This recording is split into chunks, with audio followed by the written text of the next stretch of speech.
Hello everybody, this is Buddy Craig. I'm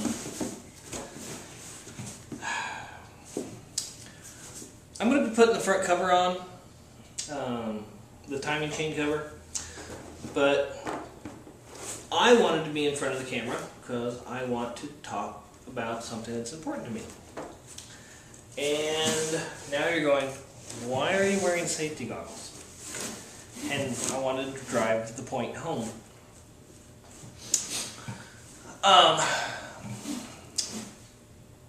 Well, when I was cleaning up the oil pan and the timing chain cover tonight, which are stamped out sheet metal, and I was using an abrasive disc in a die grinder, and then I also used a miniature wire wheel, and I always wear safety goggles. Anyway, I was using the wire wheel, and one of the wires flung off the wheel and stuck in my arm. And I was like, oh, that was silly. So I rolled my sleeve down and just kept working. Well, of course, I pulled it out, and then I rolled my sleeve down and kept working. But it got me thinking tonight, and I wanted to share some stories with you.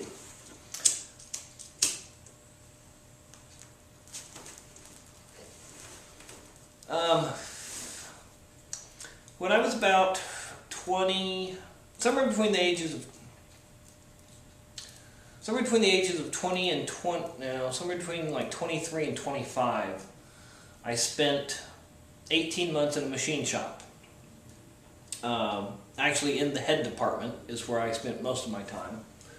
Every now and then, I'd tear an engine down, or I'd work in the department of this cleanup department where they'd blast furnace all the iron parts and run them through the steel abrade machine.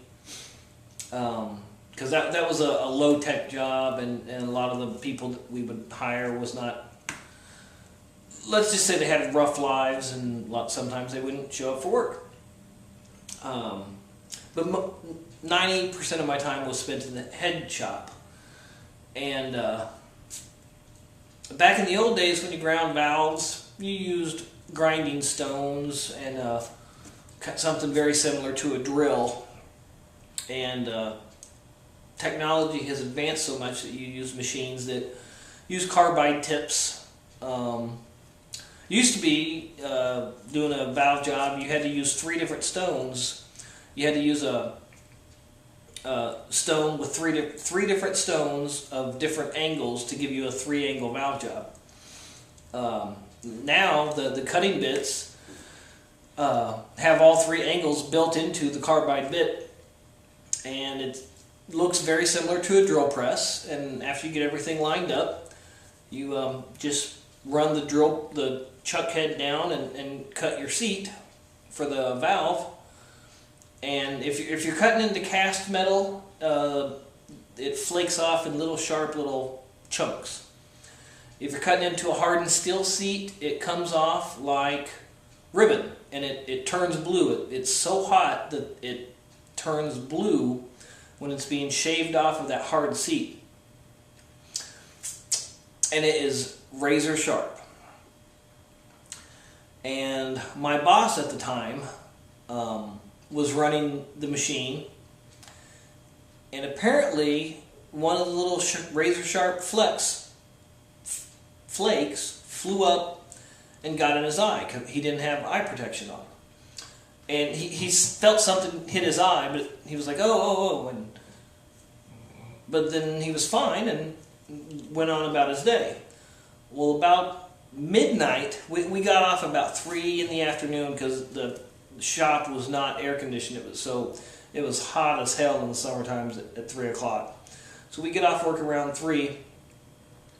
Well, about midnight that night, he woke up in excruciating pain and had to go to the emergency room because apparently he did get a sliver of metal in his eye, and to get that piece of metal out, they had to use a little tiny drop of liquid nitrogen to freeze the white part of his eyeball, because it's it's your eyeball. It's soft and squishy and moves around.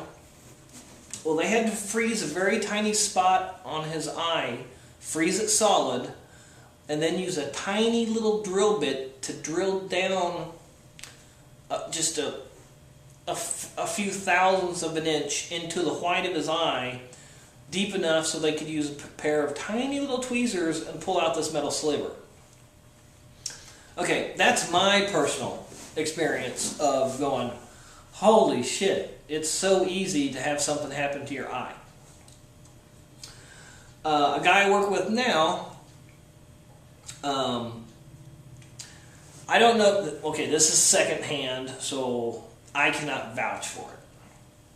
But a guy that I work with now, when he worked at Western Auto used to be an auto parts store and also repair chain here in the Midwest. When Norm worked at Western Auto, they tried to sell this old farm guy a brake job. He needed rear brakes on his truck. And he was an old man, probably did everything himself his entire life. He wouldn't go for it. He wouldn't spend the money. So I'm not working. This is ridiculous. I'm not doing anything. My plan was I was going to be working while I was talking to the camera, but that's not what's going on. So anyway, Norm tried to sell this guy this service, a brake job service, and he said, no, I'll do it myself. So he drives his truck, so he buys the parts. Remember, Western Auto, half of the building is for selling parts, and half of the building is maybe got like 6 bays in it. And so the old man goes next door and gets his brake shoes that he needs, and goes home, out into the country, to replace his rear brakes. Simple. Anybody can replace rear brakes.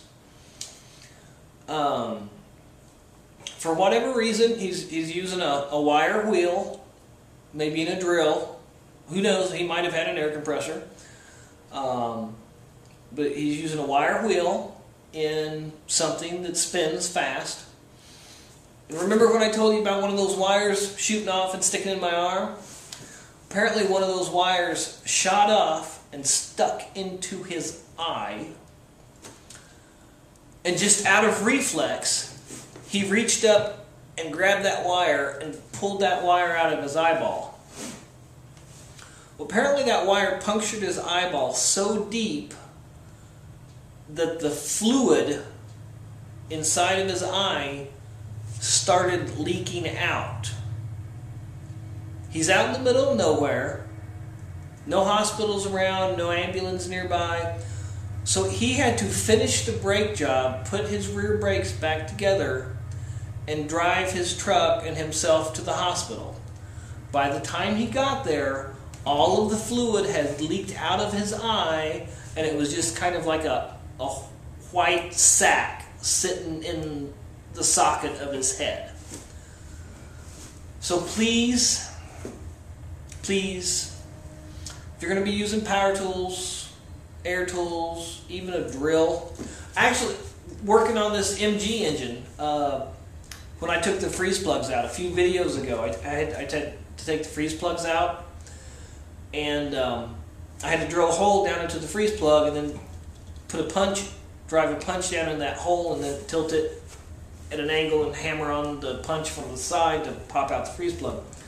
While I was drilling, I was fine. I did not have any eye protection on because what I'm working on is below me. I'm using with a drill. We've all done it 1,000 times. When I was working with the drill, no problem. When I popped that freeze plug out, all those metal shavings flew up at me.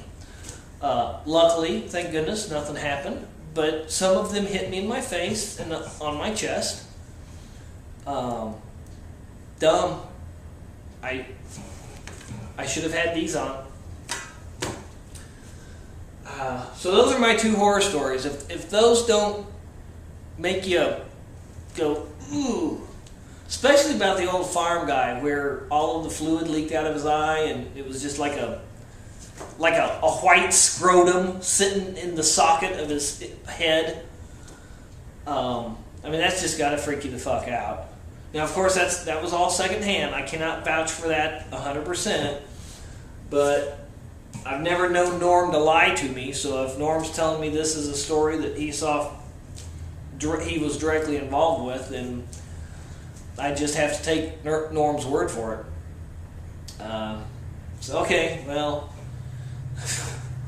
as you see, I got absolutely nothing done, but this was important to me. I wanted to share this story. So please be careful, wear eye protection. Most any place you work at, they will give you these for free. They will issue you these. There's not a place in the world that can issue you a new set of eyeballs. So, yeah, here I am talking safety, and I gave myself one hell of a blood blister in my thumb when I was replacing the front seal in that cover. But alright, I'm done. Thank you for listening. If you stayed here this long, thank you for listening. I hope it did something. I hope it got you thinking. It's just, yes, sometimes these fog up. It makes it hard to work, but the alternative is just so much worse, guys and girls. So, alright, thanks. I guess now I'll turn the camera around and put the front cover on.